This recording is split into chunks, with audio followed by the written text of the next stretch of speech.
New Year's Eve, 1775. In the middle of a blinding snowstorm, two columns of the Continental Army make their way towards Quebec City.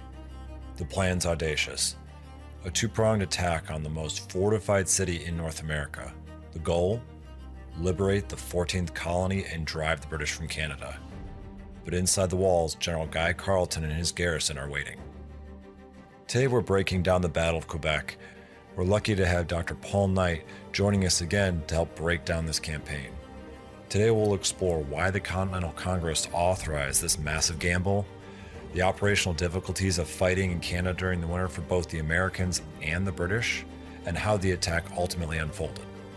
My name is Lee Gugino. I'm joined by Doctors Alex Burns and Andrew Bamford. Thank you for joining us for the Battle of Quebec.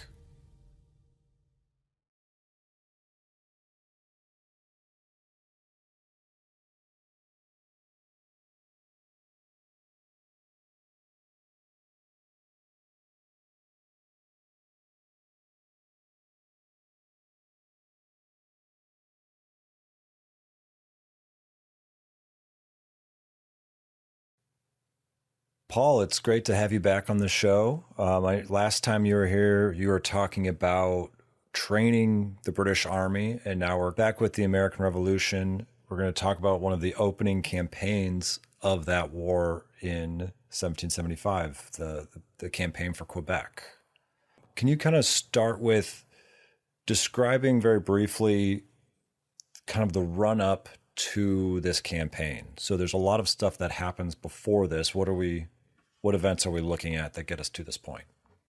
Well, yeah, thank you for having me back. I think interestingly, Quebec's an interesting position because, of course, it is not one of the 13 colonies.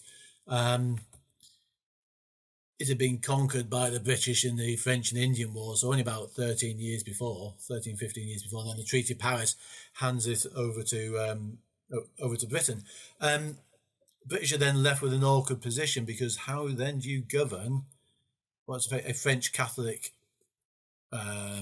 territory with a French legal system? Important for the 18th century, you have Catholics, and because without going too much into it, we know that religion plays a lot bigger political role than it does today.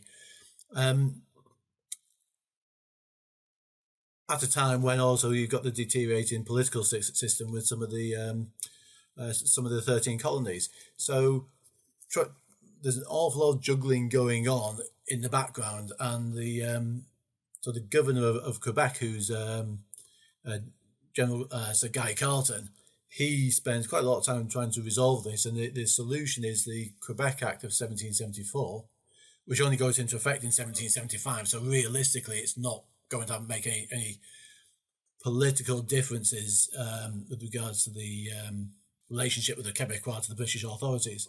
That sets up a system whereby Britain will maintain the French legal and political system and then change it in the future rather than trying to introduce English common law, because that would just introduce absolute chaos. But that does mean that the King of England, who's the head of the Church of England, is now protecting Catholics, which for New England Puritans is just a bit problematic. There's another issue that the boundaries of Quebec province are extended further west, which cuts off the expansion of some of the 13 colonies as well. So there's some growing political tensions. Just because Quebec's come into the British Empire doesn't remove some of the issues and problems that existed back in the days of the French and Indian Wars and beforehand. So, and I think actually from my reading, and you may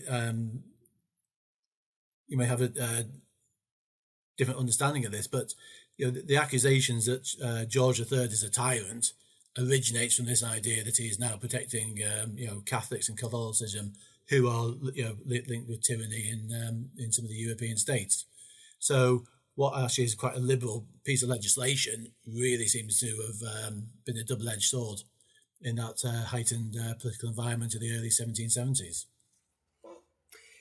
So, Paul, on that note, can I ask you, one of the big interpretations of this period, the last 10 years, has been P.J. Marshall's The Making and Unmaking of Empires. He kind of argues that the 13 colonies, their resistance movement is in some ways born out of the idea that basically up until this point the British government had been giving kind of fan service legislation to its relatively, similar groups of colonists on the eastern seaboard and in the Caribbean, things, places like this. But after the 7 Years' War, you're now ruling French Catholics in Canada. You have overlordship of various native peoples, to say nothing of what's going on in South Asia.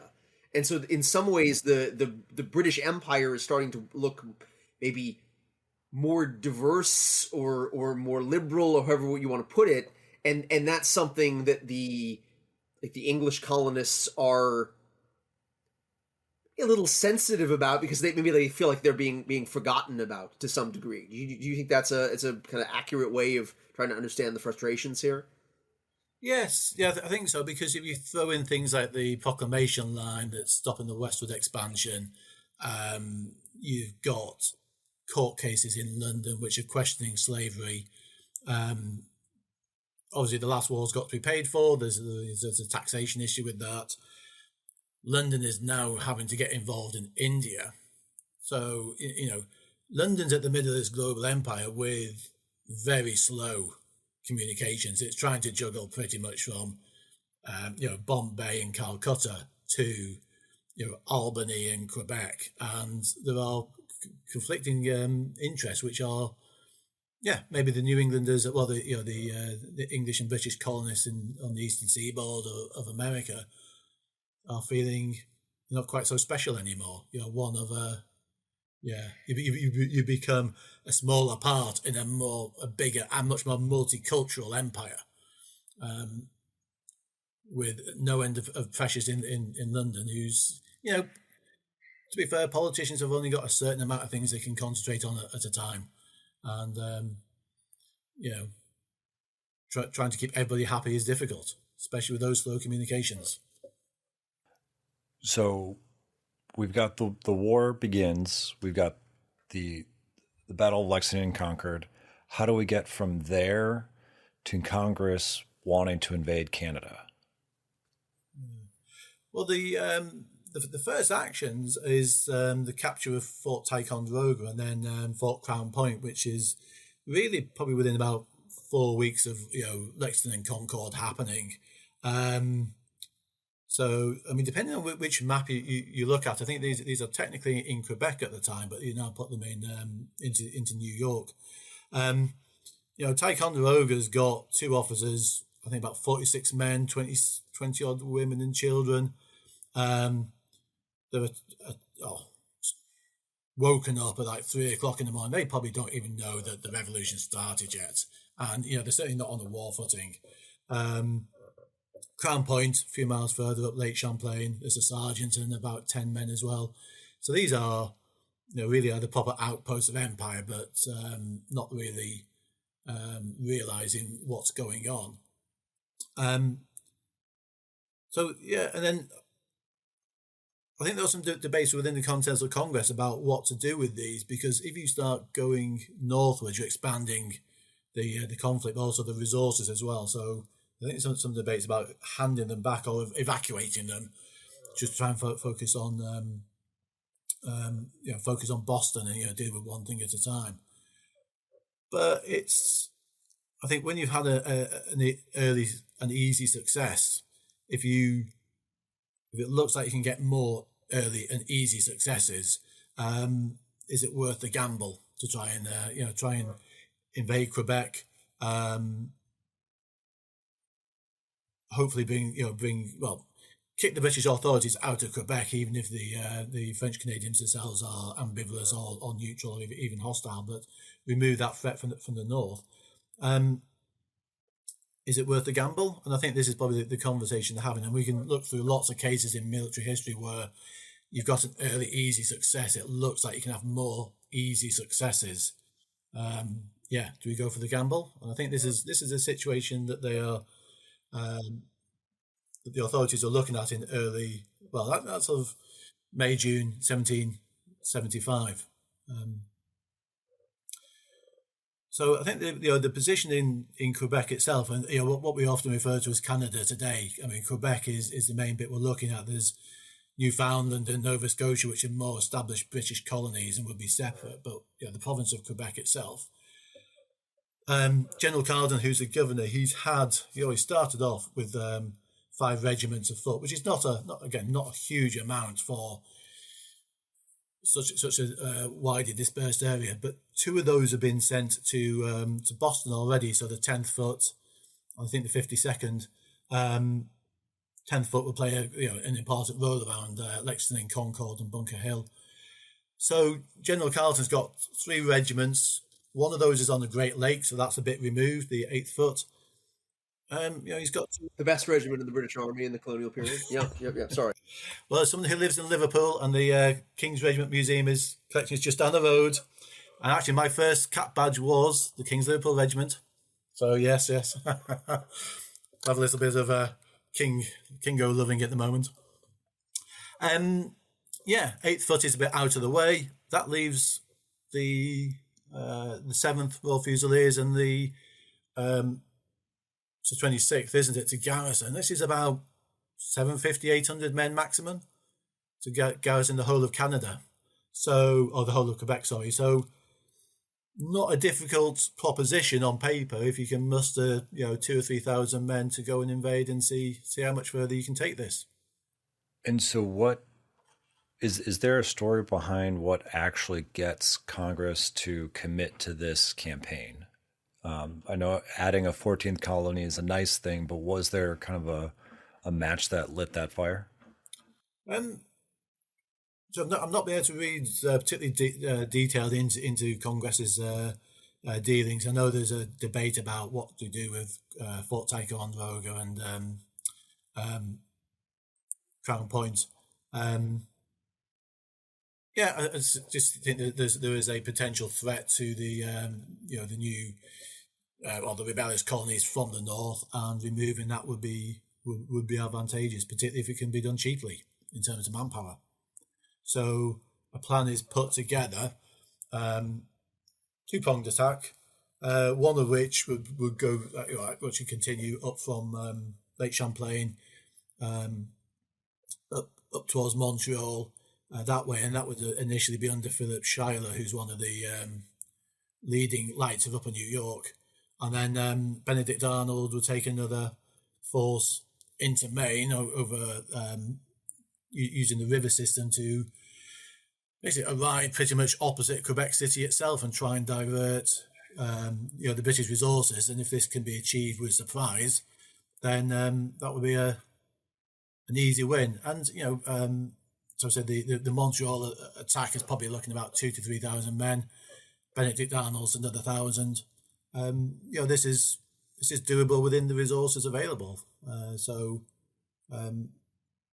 why not? I mean, this is Boston is now being besieged, so I suppose that when you get into a siege, you've got that inactivity period. So are they looking for some other activities to get the momentum moving again?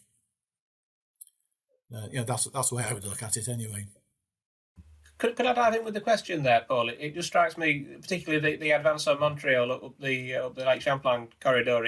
It's effectively a rerun of what happens in the closing campaign of the French Indian War. Are there people involved in this American operation who, as maybe provincial officers or soldiers, had been with Amherst in the last war? I mean, is this a case of, well, it worked last time, let's crack on and do it again?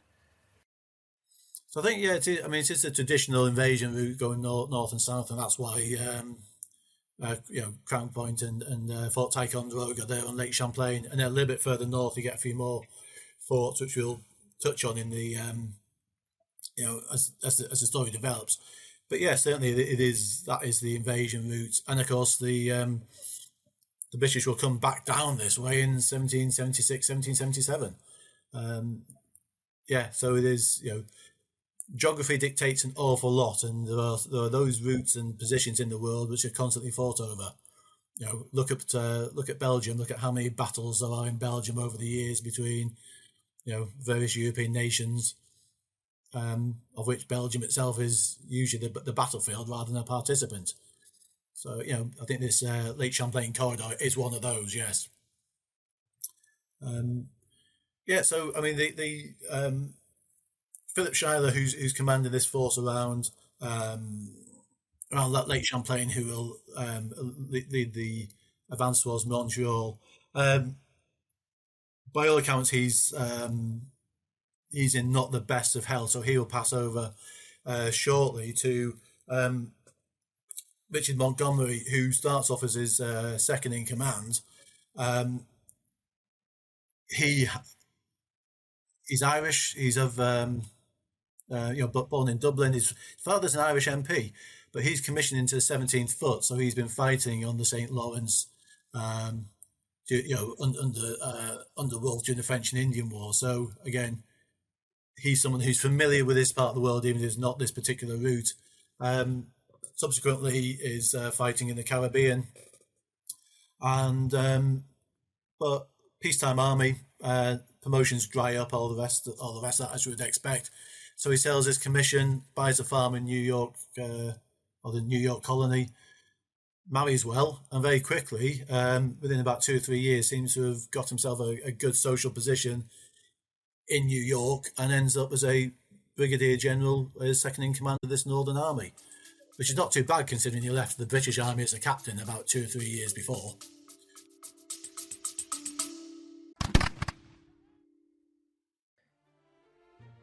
Hello listeners, this is Andrew. We often say that history is written by the victors, but on this show we know it's actually written by the supply lines, by the weather, and by the difficult decisions made inside the command tent.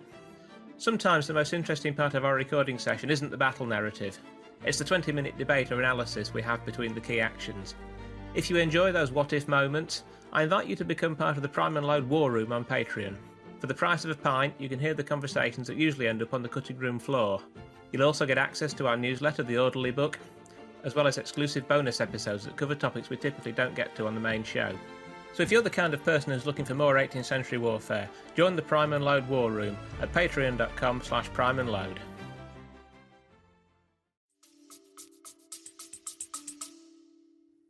Do you mind if I have a question, Paul? So today, this is quite hard for me because my grandfather was Canadian, but today many Americans don't view Canada, they don't think about Canada a lot. Sometimes it can be common to view Canada as what's a way to say this nicely or politically correctly, like kind of a backwater. The population of Canada is less than 50 million people today compared to 340 million people living in the United States, for example. But you indicated, and I think you're very right on this point, that logistically Canada is rather important for the British Empire in the 1770s. Can you talk a little bit about the geography? Like what is Quebec City like? I mean, how would that assist the British Empire in the course of this growing struggle for North America? Like, why would people want Canada in a way that maybe some Americans today think, wow, it's nice maple syrup, but there's not a lot going on there? Why would people want to go and fight over Canada in 1775? I think the main economic benefit is a beaver trade, which is very, very sometimes described as the oil business of the 18th century. There's a lot of money in beavers for hats, and that's pushing further and further west. Why do we want Canada? I mean, we want Canada because the French and the New Englanders and New Yorkers are fighting, and we've ended up with it. It's, like a lot of places in the British Empire, you end up with it whether or not you wanted it. I said it's, then trying to work out what to do afterwards. I mean, geographically, the St. Lawrence Seaway, well, it's a seaway today, isn't it? The St. Lawrence River is a major riverway which takes you pretty much into the Great Lakes. So there's a lot of access for communication and trade and development, but there hasn't been a huge amount of economic investment, I don't think, since since 1763. I suspect a lot of that will come after the end of the end of the American War of Independence. Lots of the loyalists will settle into Ontario, places like that. I think from a defensive point of view for the British, having the French in Quebec has been a major problem for several wars in the 18th century. So removing that should have made British North America safer, because it is if you're in the 13 colonies, but it throws up another problem for the British government.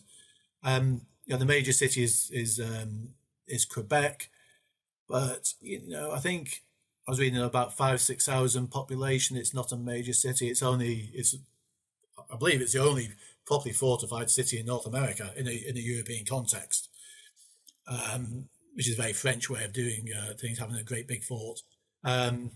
Montreal, the next city, a little bit smaller. Some defences, but again, not an awful lot. And then a large a farming community settled by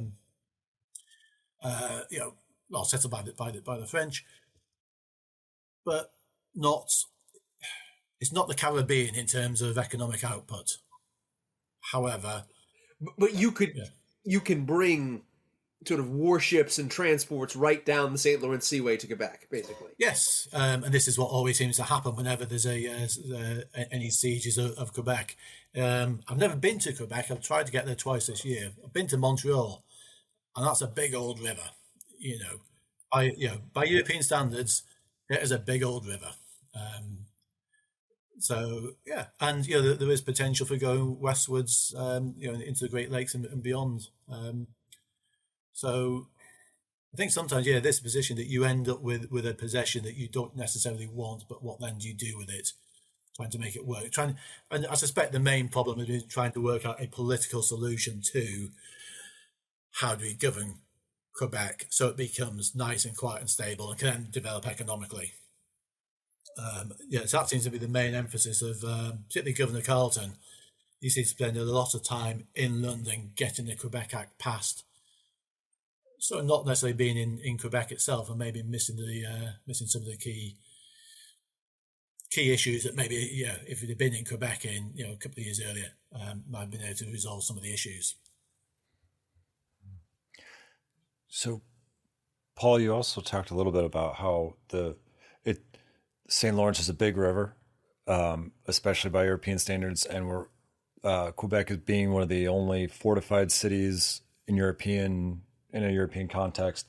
Can you kind of speak to the scale difference? Because I think a lot of times when we think about wars in Europe at this time versus wars in North America, the scale of armies is different between the two. But can you kind of speak to the scale of the land and the space that these armies have to cover and how that might affect the operations that we're going to talk about? That's a good question. I'd have to get a map out to work out how far Quebec is from, for the Quebec City is from the Quebec New York border. I mean, these are big distances by European standards as well. But once if you remove the 8-footers out west, and it's not immediately available because that's a massive journey of weeks to contact them and then recall them once the American invasion begins. You've got 800 men in the regular army garrison for the whole of Quebec up to Quebec City, which is minute. I wouldn't like to calculate men per miles, that is, but there's going to be lots of miles per man. The army that's coming up from Montreal, 2,000 to 3,000. Benedict Arnold's another, I think, 1,100 when he sets off, but he only gets about 600 to Quebec. Siege of Quebec, that garrison is about 1,200, and that's including militiamen and sailors whose ships are iced in for the winter, so they take the cannons off and become artillerymen. These are four-figure armies. So when the earlier episodes when we've been talking about some of the big European battles, there's divisions and divisions all over the place. These are a couple of regiments here, a couple of regiments there. It's a very, very small, very big distances, small armies. I think wargamers could almost do this one-to-one in terms of figures and scale. So we've talked about the terrain. We've touched a little bit on the armies. You said that the British garrison at Quebec's about 800. the Americans start off with a much larger force than actually ends up getting there. But can we talk a little bit more about the Americans? We've got Montgomery, we've got Arnold. Kind of what's the makeup of their force, and what are they actually able to get into action at Quebec? Well, I think it's a militia-based force, which are very similar to what we find in and around Boston. And I think particularly Montgomery, being a recently retired professional soldier, sees the same problems in and around Fort Ticonderoga with his army that George Washington finds in and around Boston, where there's probably a lot of enthusiasm, not a lot of discipline. Trying to turn that enthusiasm into a functioning army is always going to take time. Again, in any period, you'll get lots of volunteers. You think Britain in 1914, massive volunteer movements. Probably the same in America after Pearl Harbor. Lots of volunteers, lots of interest, but finding the real estate, finding the instructors, the uniforms, the equipment, the food, all that logistic stuff is problematic to turn the volunteers into an effective army. And I think that this is one of Montgomery's letters effectively says this is this is a rabble that needs to be turned into an army. There are problems with money. Of course, once you start going into another country, hard cash is going to be required if you want to buy any sorts of resources or start buying food off the locals. There's always going to be problems with logistics. And we focus again in this theatre when we've got Burgoyne 2 years later going down to Saratoga, and one of the big things is his logistical problems, his logistical difficulties. Again, Montgomery is struggling with that supply and logistics side of things, although he gets lucky by capturing a couple of British supply depots which really should have had that material and stores destroyed. I think that gives him the ability to move on quicker and more efficiently than if he'd have to rely on a congressional supply train coming up from, say, Albany. So in particular, there's a small British garrison at Chablis which surrenders very, very quickly and don't destroy the powder, the flour, the muskets, all the rest of it. It's all surrendered into Montgomery's hands. That makes his logistic problem an awful lot easier than it should have been. And does Arnold have any of those same successes on his route through Maine? But Benedict Arnold, I mean, this is one of those great but very nearly complete disaster operations. And history's littered with them, and because some people get through and recount all the hardships, it then becomes a great achievement, which it was. It shouldn't have been as. Again, if it had been correctly logistically supplied, it shouldn't have been as difficult and torturous as it was. He will lose about a third of his men on that route, either through, basically abandoning him, their terms of engagement expiring, and deaths. They are running out of food. I think the boats supplied are made out of reasonably green wood, which is an inappropriate design for the rivers that they're trying to go up. Essentially, they're going up one river, a portage, and then following another river down. At least they'll be going with the flow into Quebec itself. But the big, heavy boats, not particularly suitable for the river system. They've miscalculated the distance and therefore how long it's going to take. So they're running out of food, and there's talk of eating leather shoes and things like that. I don't know if that's a bit melodramatic, but when they get into civilization again in Quebec, it sounds, by all accounts, they're in a pretty sorry state. So that could well have been one of those campaigns that led to a complete disaster. but Benedict Arnold gets away with it, although at the cost of a third of his force. Thing.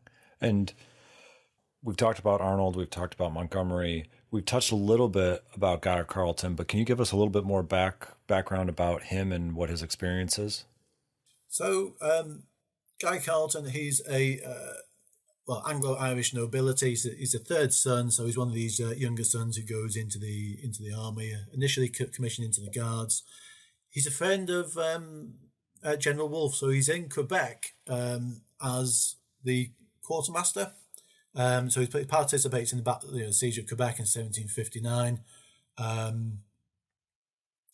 After that, he's also serving in the Caribbean. So ironically, he's in the same two theatres as Montgomery, which may have an impact later on how Montgomery is treated in the aftermath of the attack on Quebec. He's probably got limited combat experience, but he's appointed as deputy governor in the 1760s and eventually becomes governor of Quebec. Seems to be a very, very considerate chap, I think. He's the driving force behind the legislation to deal liberally with the problem of Quebec and what do we do? How are we going to make Quebec work as a province? Often accused of being quite sluggish. He's not a very aggressive officer.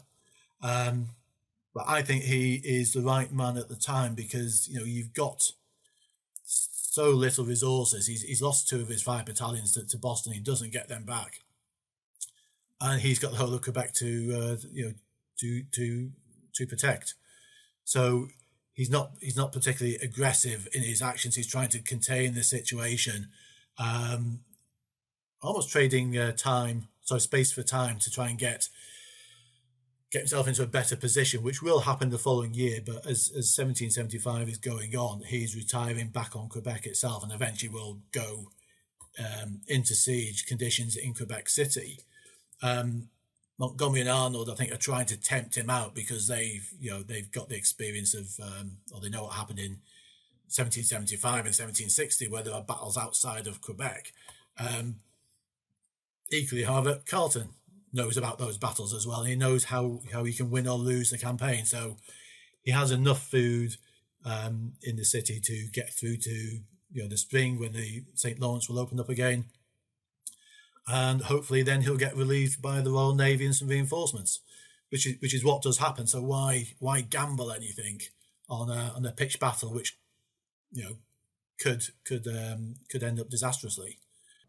I'm assuming that Carleton, he's not being surprised by the movement of these armies. Does he do anything to prepare the city? Well, I mean, the first line of defence is still down towards Lake Champlain. So there's 2 forts further south. The first one is St. John's or Saint-Jean, if you're for the French, which is just over the Quebec border today. And then a little bit further north is Chablis. So Saint-Jean is it's like a wooden palisaded fort. That's whereas Chablis is more of a well, certainly today it is a like a stone blockhouse. St. John is the larger of the 2 in terms of a garrison. It takes the rebels 3 attempts to capture this fort. And John Andre, who will make a bigger appearance later on in the war, he is part of that garrison. So there are 3 attempts to capture this fort.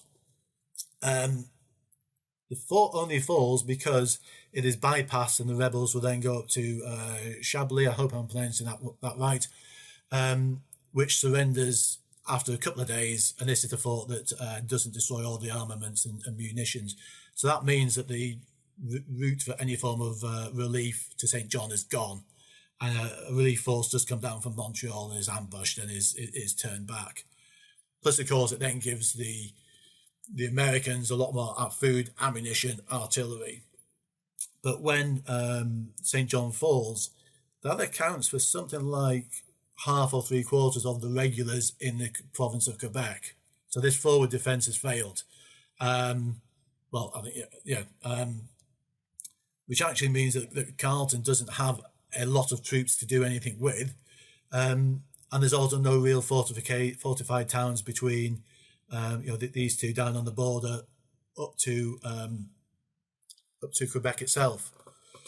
So there's an attempt to raise the militia in Montreal. Ethan Allen tried to do a surprise attack on Montreal and is, I think he's captured there. That puts the end to his career a bit. But with the approaching American army, Carleton, I think, decides that surviving is the best option at this place and organises an evacuation from what is really an indefensible city. Manages to escape and manages to get back to Quebec City where they're able to organise a more robust defence. So this is all going on in sort of into I think 13th of November Montreal falls. So we're getting quite on in the season, and these delays are because of those 3 rounds of robust defence from St. John, and we all know what happens to campaigns in snowy regions when the campaigning season starts too late. Moscow, 1941 being a good example. You only get going quicker. Can we give these two commanders? Can we give them a proper a mission statement? What's Montgomery and Arnold's? What is their mission statement? And then Carleton, if we could quantify his mission, what would that be? Yeah, well, Montgomery and Arnold, their intent is to meet up around Quebec City, besiege it, capture it, end British rule, and bring Quebec in as a 14th colony. And actually, they do manage to achieve that. They do meet up outside Quebec City with a reasonable force. Carleton's job, I think, is quite simply is to hold on as long as he can until reinforcements arrive from Britain. And that's why I think he retires back behind the walls of Quebec. He knows he can hold it on unless he's surprised or some way. And then just wait out the winter, and hopefully the Royal Navy will turn up. Of course, there's that meme that does the rounds about one of the British officers, I think, is taken out of the Patriot, and it's like, yes, when you see the Royal Navy arriving, but you realise it's not your Royal Navy. Britain does not necessarily control the waves in this at this time. So he's got to hope that the Royal Navy turns up before, say, a hostile navy completes the siege. I mean, that's what happened in 1759, 1760. So he's after a repeat of that experience, I think. And so we've got Carleton's inside Quebec. He's made preparations. He's called out militias. He's lost a good chunk of his regular force. You have Montgomery and Arnold meeting outside Quebec. Arnold's had a rough time getting through Maine. He's lost, you said, a third of his force. Montgomery seems to have had a much more successful trip to Quebec with several victories along the way. And so now you've got an American army arriving at Quebec, the British garrison holed up inside. What happens next? So Arnold arrives at the end of November, and then a couple of days later, Montgomery will arrive at the beginning of December. So Arnold, obviously, no one's expecting him to arrive from the east, so he's then able to cross the St. Lawrence. He parades in front of the walls, and he tries to intimidate the garrison into surrendering. He offers the terms to negotiate a surrender. That's politely refused. A few days later, Montgomery will turn up with some artillery. There's a bit of an artillery duel. There's a bit of I think the rifles are more effective than the guns that Montgomery is able to bring up against the masonry. There's another invitation to surrender and negotiate terms, which is refused, and then they settle down into siege conditions, which is, I mean, the American force is probably only in the region of 1,000 men. So how well you can besiege Quebec City with 1,000 men, I don't know, but they settled down. So Montgomery's on the Plains of Abraham. Benedict Arnold goes to one of the suburbs to the north of the city, and they settle down to try and see what happens next. And there's probably that bit of a standoff when you realise, well, we've not bluffed our way in. How are we going to manage this next?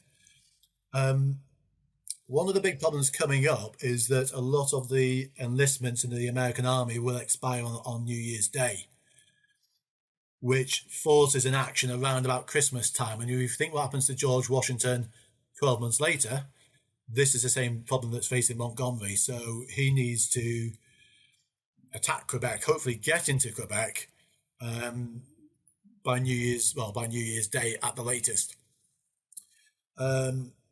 So they start to put a plan together, which will involves the weather, waiting for a particularly bad snowstorm to cover an advance, and essentially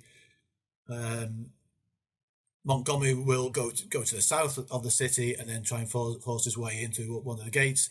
Arnold will do the same from the north, and hopefully one will get in and then split the defenders. And at the same time, there's a couple of deception moves by two smaller companies to try and fix the British attentions looking to the west while the main force attacks north and south. This is weather dependent, but then there's a couple of days when the weather looks like it'll be good, but then there's snowstorms and things like that just die out at night time, so they have to wait. And so it's the 31st of December, so cutting it fine, before they're able to launch this attack on Quebec City itself. When you're describing this plan to attack the city, this sounds like a lot of moving parts and pieces for a new Continental Army that hasn't been around too much. How are these soldiers, are they doing it well? Are the commanders doing well? Or is this, how is the effectiveness, or how would you gauge their effectiveness? Yeah, how the attack develops. Just do remarkably well, considering it's midwinter, it's Quebec. The attack will go in at night time. The two attacking forces do get into position, and before they're engaged. Now, once the firefighting has started, all bets are off. But yes, they do manage to advance of north and south around the city to towards the place where they wanted to get in. So actually, yeah, it does start off remarkably well, and this is no mean feat in that weather. Probably on short rations as well. I think there's a lot of disease going on, which is what you probably expect. Smallpox has broken out in the rebel force as well, so they're not in the best of health. But they do make that approach march in, and at least until they get contacted, everything seems to be going well. And just to kind of recap here, from the listener's perspective, it might seem crazy because you unless I'm misunderstanding you, Paul. You say the Americans are outnumbered. There are about 1,000 Americans versus about 1,200 men inside one of the best fortified cities in North America. And they're launching a surprise attack in the snow at night while they're outnumbered, while they're suffering from smallpox, and while they're on short rations. Yes. So certainly what you're saying is the American High Command does not lack for confidence in this venture. I don't think anyone was maybe desperation. Well, there's a small gap between overconfidence and desperation, isn't there? No one would ever accuse Benedict Arnold of not being a forceful figure. Montgomery, he's been professional about this. So, but they are up against it. If this does not work, your army's going to melt away. And like I say, you look at George Washington at Trenton the following year. If that doesn't work, his army starts to melt away, and you need a victory to maintain your army. Now, it works for George Washington. Unfortunately, we're not quite so. Unfortunately, the rebels or the Americans are not quite so fortunate at Quebec, because in order to coordinate everything, one of the decoy maneuvers, actually sets off some rockets. Now, this is a pre-arranged signal to coordinate things. The British sentries see these the two maneuvers against the western face.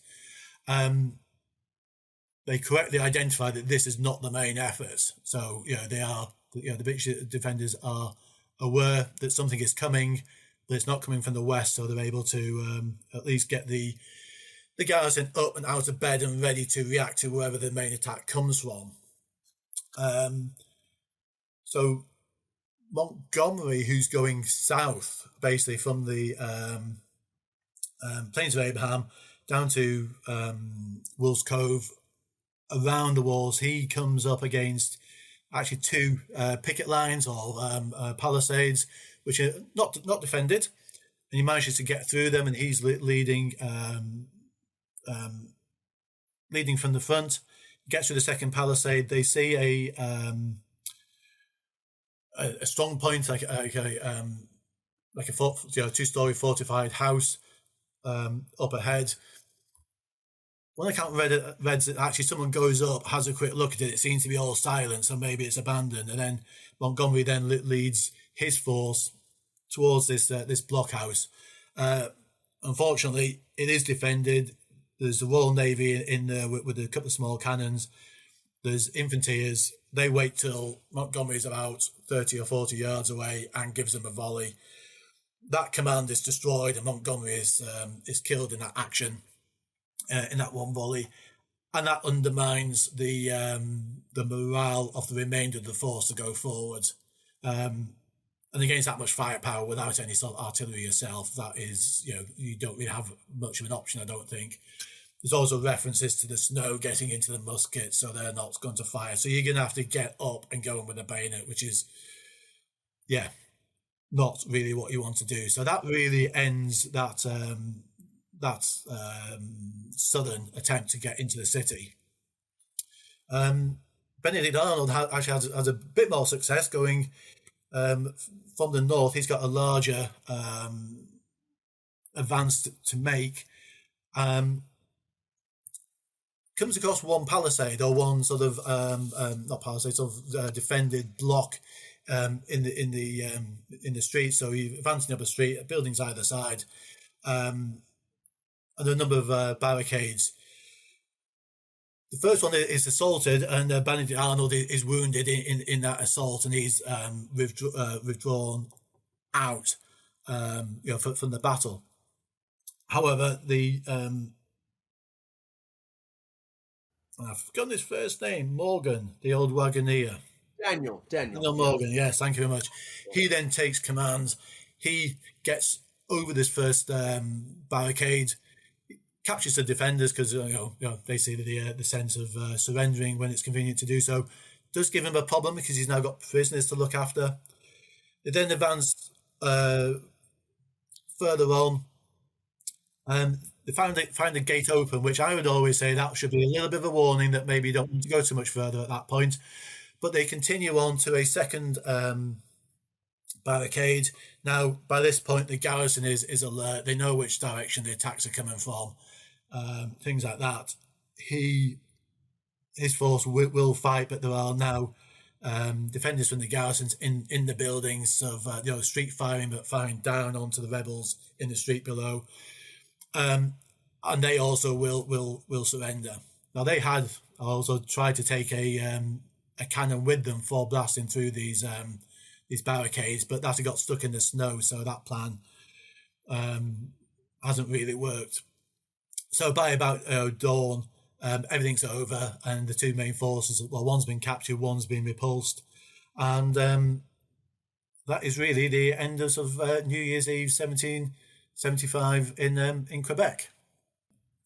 But I think the key point is that when Benedict Arnold gets back to his original positions and the survivors reorganise and sort themselves out, he's left with 600 men, of which I think about 100 are going to be enlistments expire, in a day or two's time. So he's not really in a position to launch any more offensive actions.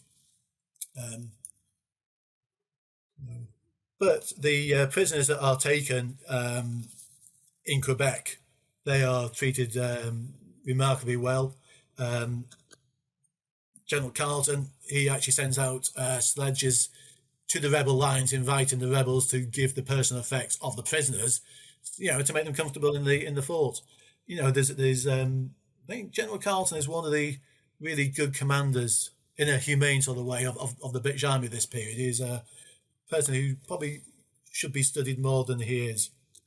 And they also arrange for a proper burial with all with the full military compliments to Montgomery. He's buried in one of the churches in Quebec. I think about 40 years later, he's exhumed and taken back to the United States. But, he's buried with full military honours. Carleton arranges for the Americans to inspect the bodies of the dead, to identify who they are, so you can then do that. Work out who's who. So it's a very humanitarian way of ending the battle. And then beyond that, it really is pretty much settling down to siege conditions until spring comes along. Benedict Arnold, he's evacuated. A new American commander comes in, but by the time he's there, that's Major General John Sullivan. The rebel force, the besieging forces, is demoralised. It's under strength. It's got problems with disease. It's in no fit state to attempt anything other than a blockade of Quebec City. I photographed the journal of Thomas Ainsley, who is the collector of His Majesty's customs in Quebec during the siege. He's actually serving as a militiaman on a cannon crew in the course of the assaults. And he writes in this manuscript, which is, I don't think these figures are exactly right, but this is what he's claiming. We took 32 officers and 452 prisoners. I think that's a little high. The killed on the American side were about 100 besides officers. We lost 1 captain and 4 privates killed and 5 wounded. I think those figures, 5 killed is usually what you see for the British side at Quebec. 4 wounded is a little low, but the casualty disparity is huge, and particularly the POW disparity is huge for the. I mean, it's a real coup for Carleton. I mean, it's absolutely lopsided victory. Yeah, and I think that volley from the blockhouse would have been devastating to that front rank of the Americans. And then what was originally Arnold's force being largely surrendering. I think there's a few that get out with Arnold, get him to casualty evacuation for him. But I'm assuming the majority of that force is captured or killed. So yeah, I mean, this is it is a great achievement for Carleton.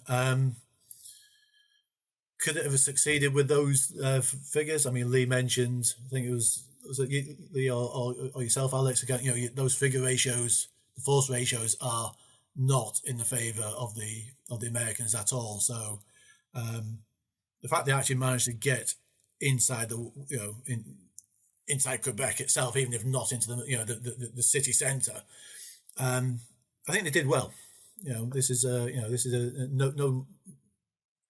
no mean feat that they've achieved. So, hats off to both sides in this one, I think. And so you mentioned after this failed attack, the Americans kind of settle back into a blocking position because they're losing, not only do they lose the casualties, POWs, wounded, killed, they're also just administratively losing a big chunk of men. Do we have a number of kind of what that, you said that Arnold's force drops down to about 600 men. Am I remembering that right? Yeah. So he's and that will include the those in hospital for various conditions. I think that there are attempts to reinforce the army. Once the Congress realizes just how badly wrong this has gone, it's that decision: do you cut and run or do you try and reinforce? And actually, they So when a new general is sent off, and then Arnold is replaced, John Sullivan, I think he's bringing up a couple of new regiments as well to try and bolster the force.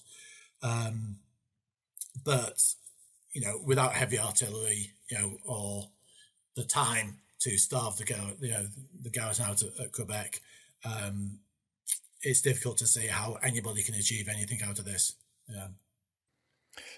But the American army stays there for a while afterwards, don't they? Yeah, I think it's until about May when the Royal Navy arrives. So two Royal Navy ships arrive in May. They bring food. They bring some reinforcements, and in particular, they bring about, I think it's £20,000 in gold, which is of course always very useful for keeping people on side if you can pay things in cash.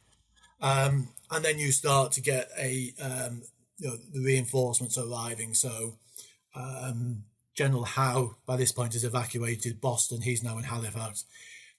He releases the 47th to go to go around to Quebec, which is nice because Carleton's given him 2 regiments, and then Howe gives him 1 back. So it is his own regiment, but he's still short 1 regiment.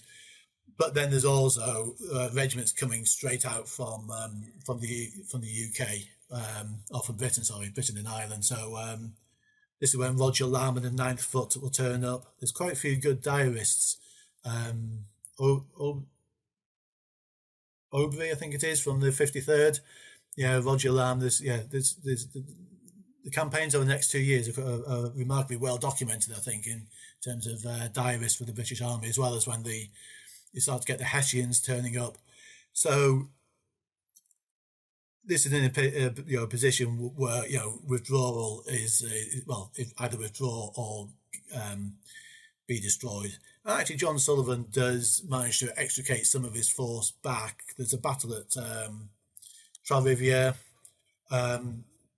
in which the British Army get the upper hand on that action, which for these new regiments arriving, the new British Army regiments, that would be a good opportunity to get a little bit of combat experience without too much, without being too intense.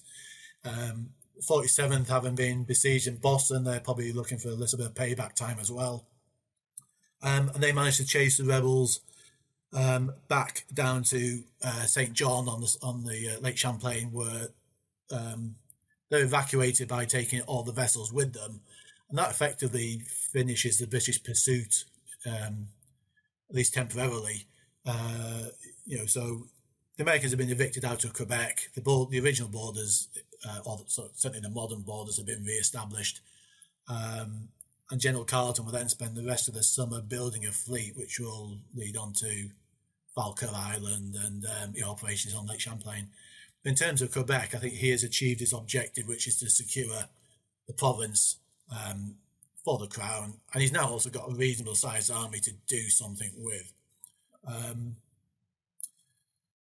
So at the end of the day, everything works out well for the for British arms, but it was a near run thing, I think, and a little bit more luck on the side of the rebels could easily have seen Quebec taken by bluff or assault or something like that. It was very close run thing in the end. Yeah, and so close run that in European capitals, like Frederick of Prussia thinks that Quebec has fallen.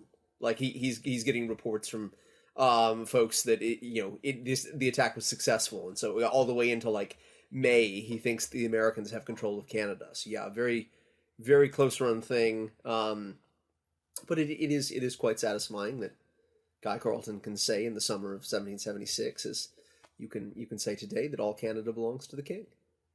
Yes, that king and this king. Yes, unfortunately, he will then get sacked as commander of the army, but that's a whole other story, and that's got things. This is something which I've never quite been able to get to the bottom of, but he seems to have been involved in the Sackville incident, which is the Battle of Minden, on the side that is prosecuting Sackville, who is then, of course, Lord Germain, who is the effectively the Secretary of State for War, so his immediate boss. So even though he's done remarkably well, he's not done well enough, and will lose command of the army to Burgoyne a few months later. So sometimes you can't win, can you? Although it does avoid him being tarnished with what happens at Saratoga. So maybe that was a good thing. Maybe that was a good thing. And by the end of the war, doesn't he become like commander-in-chief for all forces in America? He is the last commander-in-chief North America, yeah. He oversees the evacuation of New York right at the end of the war, so yes. He's certainly one of those generals that probably could do with more, a good bibliography of him. He's a general who's probably missing on that. Yeah. And what would you say? So the Americans have been defeated. They've been pushed back. Like you said, the border has pretty much been drawn for the war. On a strategic level, what do you think the outcomes of this campaign are? How does it help the British? How does it hurt the Americans? What are the ramifications of all this? I suspect for the American side, there is still, in fact, if anything, there's a bigger threat from Quebec than there was before. In fact, even if Carleton had just sat on the border with his, about 10 regiments, that threat of an army in being would have kept so many American forces on their side of the border just to fix the British in Quebec. Obviously, what transpires destroys that army and changes the dynamics an awful lot. But if you're going into end of 1776, I think the British are in a very, very good position to strike into 1777. You've also got, of course, New York is happening at the end of 1776. New York has been, the British forces are back there in New York, New Jersey, that region. Things have gone dramatically wrong compared with the summer of 1775. I should imagine that from the American point of view, there's only so much you can achieve. You've got to. We see this in a lot of generals and a lot of wars. You get that diversion of resources. You're trying to do everything at once. That is 1775, I think, and the lesson has been learned. Hopefully, the British point of view, I think we have probably regained our confidence that the rebels are not this amazing force that is indestructible. They have been well and truly put in their place by the end of 1776. Whether that goes on to overconfidence into 1777, that's a conversation for another time. But Saratoga and Philadelphia, is it the British time to do the overstretch instead of focusing on one objective at a time? So maybe we're both learning the same lessons, but almost slightly out of sync and from a different perspective. Manage, work out what you can achieve and do it. Don't try and do everything. Awesome. And what do you think modern leaders, military or otherwise, could learn from this battle in Campaign 1? The first one is the importance of logistics. Particularly for the two American armies seem to be massively under-resourced, which stops them fighting to their full potential. I think the other one is the importance of a robust, defence, and we see that at St. John. Holds up the American army for several months, in contrast with Chablis, which only holds out for a couple of days. But then also Quebec City itself. Even though you're surrounded, even though you're cut off from supplies in whichever way you're going to describe that, being a frozen river and the Atlantic Ocean, or just physically surrounded because your next nearest base has just fallen, sticking it out for as long as possible at that tactical level can have a strategic impact, and just stopping Montgomery advancing up to Montreal, up to Quebec, would have made all the difference. If Montgomery had got to Quebec a couple of months earlier and had a good, some months of good weather rather than turning up pretty much in the middle of winter, would that have changed things? We'll never know, but I think it would have given a much better chance of trying to hold an army together in the middle of a Canadian winter. Thank you, Paul. This was great. We really enjoyed it. I'm glad we were able to get you back and talk about Quebec. This was awesome. No, thank you for inviting me back. That's it for this episode of Prime and Load. We hope you enjoyed it as much as we did. Don't forget to sign up for our free newsletter with a link in the description. It's the best way to stay up to date on the show, see what's coming up next, and ask us questions. You can also follow us on Facebook, Instagram, and Twitter, formerly known as X. This episode was hosted by Drs. Alexander Burns and Andrew Bamford. It was produced by Lee Gugino, music by Brianna Tam, Artie Sun, and Adrian Berenegger. Prime and Load is a Historic Studios podcast.